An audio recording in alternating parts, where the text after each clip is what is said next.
Утырышта юл хәрәкәте иминлеге буенча комиссия карарларының үтәлеше тикшерелде. Шунда ук агымдагы елның беренче ярты еллыгы нәтиҗәләре буенча юллардагы хәрәкәтләргә анализ ясалды. Быел Тулаем шәһәр территориясендә хәрәкәт тизлеге чикләүче өстәмә юл билгеләре урнаштыру карала. Шулай ук автобус павильоннары урнаштыру планлаштырыла. На пешеходных переходах установлены дорожные знаки, оборудованы искусственные неровности.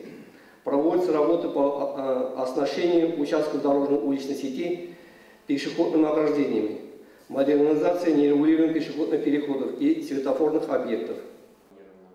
Соңгы 6 айда районда 11 юл транспорт хәрәкәте теркәлгән.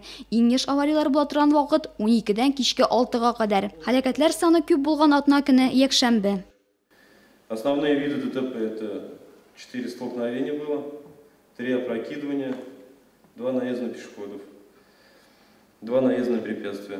Утырыш эшендә республика ЮХИДИ идарәсе вәкиле Юрий Ставниченко катнашты. Участок уполномоченныйлары белән берлектә рейд үткәрергә кирәк. Ул төп игътибарны шуңа юнәлтте һәм кимчелекләргә дә күрсәтте. Юл шелтәре җитешсезлекләрен бетерү буенча эш планы алып барыла. Кызганычка каршы утырышта яңадан табылган кимчелекләр бәян ителде. Алар исәпкә алыначак. Нурлат ЮХИДИ җитәкчесенә күрсәтмәләр бирелде.